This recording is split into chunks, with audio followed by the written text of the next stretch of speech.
जय श्री कृष्णा। आज आपके सामने एक महत्वपूर्ण टॉपिक लेकर आया हूँ। वो है पंचांग। पंचांग का मतलब क्या होता है और पंचांग का गूढ़ रहस्य क्या होता है, इसके बारे में थोड़ी जानकारी दे रहा हूँ। आप पॉइंट नोट कर सकते हैं। जिस तरह से हमारे मानव शरीर 5 तत्वों से बना हुआ है, ये आप सभी जानते हैं। वो तत्व है जल तत्व, अग्नि तत्व, पृथ्वी तत्व, वायु तत्व और आकाश तत्व। इन 5 तत्वों से हमारा मानव शरीर बना हुआ है। ठीक इस तरह से हमारी जो जन्म पत्रिका होती है, जिसको हम जन्म कुंडली भी कहते हैं, उसमें भी 5 तत्वों का विशेष महत्व है और उसकी व्याख्या अलग से की जाती है। लेकिन आज मैं आपको सिर्फ पंचांग के बारे में बता रहा हूँ। सबसे पहले पंचांग किसे कहते हैं, पंचांग का तात्पर्य क्या है, इसके बारे में बताता हूँ। पंचांग काल चक्र के अनुसार समय की गणना जो की जाती है। समय काल अर्थात समय प्रारब्ध का जनक है और इस समय को मापने में सहायक 5 अंग जो काम आते हैं उनको पंचांग कहते हैं। मतलब 5 अंग से मिलकर बना है पंचांग। अब ये 5 अंग कौन कौन से हैं पंचांग में? सर्वप्रथम आता है तिथि। अपने हिंदू रीति और हिंदू संस्कृति के अनुसार सर्वप्रथम तिथि आती है प्रतिपदा, यानी कि 1 से लेकर 30 तक। इसमें महीने के 2 टुकड़े करने पड़ते हैं, शुक्ल पक्ष और कृष्ण पक्ष। तो शुक्ल पक्ष में प्रथमा जो तिथि आती है उसको प्रतिपदा बोलते हैं और प्रतिपदा से पूर्णिमा, इस तरह से 15। और फिर जब कृष्ण पक्ष आता है तो प्रतिपदा से अमावस्या। इस तरह से ये तिथि ही काम करती है। अब तिथि के जो है वो जल तत्व में कहलाती है। तिथि जल तत्व को प्रदर्शित करती है। उसके बाद में आता है वार। वार मीन्स डे। हमारे वार जो है वो 7 वार होते हैं और उसमें वो अग्नि तत्व के अंतर्गत वार आते हैं। आता है इसके बाद में नक्षत्र। नक्षत्र को वायु तत्व की श्रेणी में लिया गया है। तो इस तरह से तिथि है जल तत्व, वार है अग्नि तत्व और नक्षत्र हो वायु। ये नक्षत्र 27 नक्षत्र होते हैं, ये वायु तत्व की श्रेणी में आते हैं। बाद में 2 तत्व बचे हैं, योग और करण। इसमें कुछ विद्वानों का अलग अलग मत है, लेकिन मैं अलग अलग मत के बजाय मेरा जो मानना है उसके अनुसार योग को पृथ्वी तत्व में मान रहा हूँ और करण को आकाश तत्व में माना जाता है। अब पंचांग के बारे में मैंने 5 अंगों से जो बना हुआ है उसको पंचांग कहते हैं। और अब इसमें तिथि है। तिथि सूर्य और चंद्रमा द्वारा निर्मित विभिन्न कोणीय दूरियों का नाम दिया गया है, उसको हम तिथि कहते हैं। अब कुल तिथियां 30 होती है, 15 और 15। 15 तिथि शुक्ल पक्ष में आती है और 15 तिथि ही कृष्ण पक्ष में आती है। इस तरह से महीने में कुल 30 तिथियां होती है। अब तिथि के बाद में वो उनको अलग अलग श्रेणियों में बांटा गया है तिथियों को, जिसको हम नंदा, भद्रा, रिक्ता, जया और पूर्णा, इस तरह से 5 को डिवाइडेड किया गया है। तो अब नंदा में जो आती है वो 1 मतलब यानी प्रतिपदा तिथि।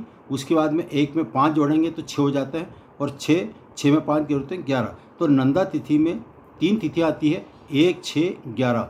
अब नंदा के बाद आता है भद्रा। भद्रा में द्वितीया तिथि और 2 में 5 जोड़ेंगे तो 7 हो जाए, तो और 7 में 5 जोड़ेंगे तो 12। इस तरह से भद्रा तिथि में 2, 7 और 12, यानी कि द्वितीया, सप्तमी और द्वादश, ये आपकी भद्रा तिथि में आती है।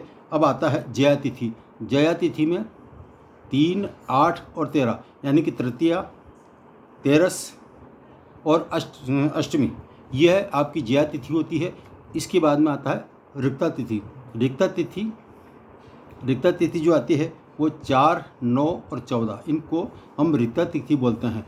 रिक्ता तिथि के बाद में सबसे लास्ट में पूर्णा तिथि होती है। 5, 10 और 15 ये पुण्य तिथि है। अब इन तिथियों के अनुसार ही हमारे मुहूर्त के अनुसार इन तिथियों का बहुत महत्व है। यदि हम कोई शुभ कार्य करते हैं और रिक्ता तिथि में करते हैं तो रिक्ता का मतलब होता है टूटना। जो भी आप काम करेंगे उसमें वो रिक्ता यानी कि काम नहीं होगा, रिक्त हो जाएगा। तो हम ये चाहते हैं कि हमारा काम पूर्ण हो, रिक्त न हो। तो रिक्त को वर्जित माना गया है, इसलिए रिक्ता तिथियों को छोड़ते हुए अन्य तिथियों में काम करें तो फ़ायदा होगा। अब आता है दूसरी, जैसे पुण्य तिथि। पुण्य तिथि में मैंने बताया था आपको पंचमी, दशमी और पूर्णिमा और अमावस्या ये पूर्णिमा तिथि कहलाती है। इन पुण्य तिथि में यदि हम कार्य करेंगे तो जो काम करेंगे वो पूर्ण होगा, इसलिए ये इसको शुभ माना गया है। इस तरह से जया तिथि जो है यानी कि जो काम करेंगे उसमें सफलता दिलाना, इस तरह से अलग अलग डिवाइड किया गया है। लेकिन इन तिथियों के अनुसार भी किसी व्यक्ति के साथ जया तिथि घातक हो सकती है तो किसी के लिए पूर्णिमा घातक हो सकती है, अमावस्या घातक हो सकती है। तो इसके लिए मुहूर्त में यह भी विचार किया जाता है। तो ये तो है आपके तिथियों का वर्णन। मैंने आपको तिथियों का वर्णन के बारे में बताया। अब है डे यानी कि वार को मैंने आपको बताया था अग्नि तत्व। ये अग्नि तत्व की श्रेणी में आते हैं।